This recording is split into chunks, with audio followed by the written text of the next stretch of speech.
I'm Tim Ebbs. I was in the Marine Corps Reserve 6 years, 1st Battalion, 25th Marines, right out of Fort Devens in Massachusetts. So Marine Corps boot camp's 13 weeks long. It's like X number of training days. It's like 80 something training days. And throughout boot camp you have certain things you need to accomplish or get done, or there's swim qualification week, rifle qualification week. And at the end, not the last week, but the second to last week of boot camp is the Crucible. And that's supposed to be like the big test. You're out in the field for like a straight week. You're not getting a ton of sleep. You're doing all kinds of different, supposed to be somewhat combat related stuff, and a lot of hiking and stuff like that. So it's supposed to be a little bit of a high stress environment, and you're supposed to be applying all the things you've learned over the course of boot camp. Platoon at boot camp is usually between maybe 50 or 60, maybe close to 70 recruits. And every platoon has at least one kid who's just a complete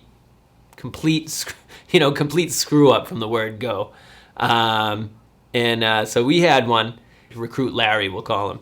I'll omit his name, but we got to wherever we were, and we set up camp for the night or whatever. And I should have known to not set up my sleep. I should have gone as far away from this kid as I could. So you're sleeping in the field. You never you always go to the bathroom far away from wherever you're sleeping, so it might be like half a mile down from where the campsite is. So I'm just trying to get a couple hours of sleep, so you usually set your boots like at the foot of the sleeping system. And this is actually the last day of the Crucible. So this is the last day.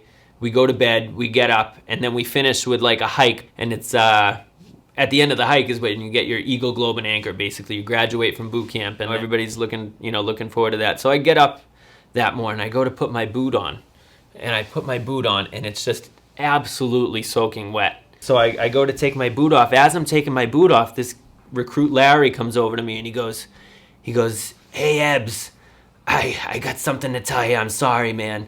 I went to go to the bathroom last night, and I didn't make it."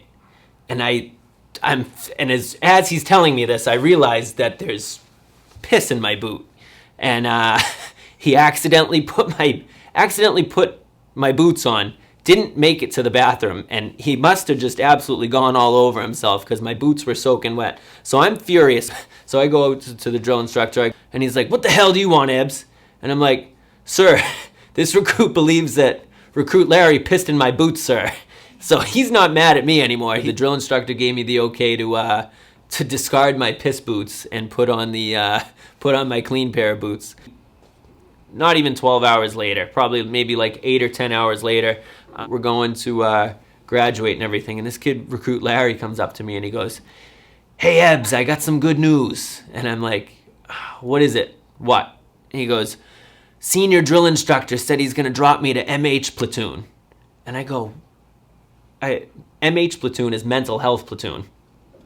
So a couple, obviously mental health platoon, but it also means that you've gone through 12 weeks of boot camp, you get dropped, you go back to training day one. After you might be in mental health platoon for a week, a couple weeks, whatever, or, once they figure you're okay, you have to go back to training day one usually. I go, "Larry, why the hell is that good news?" He goes, "Well, I thought because I pissed in your boots, you'd be happy that I was getting dropped back to..." So he ended up buying me a new pair of boots, and a good pair of boots, and he didn't get dropped. The senior drill instructor was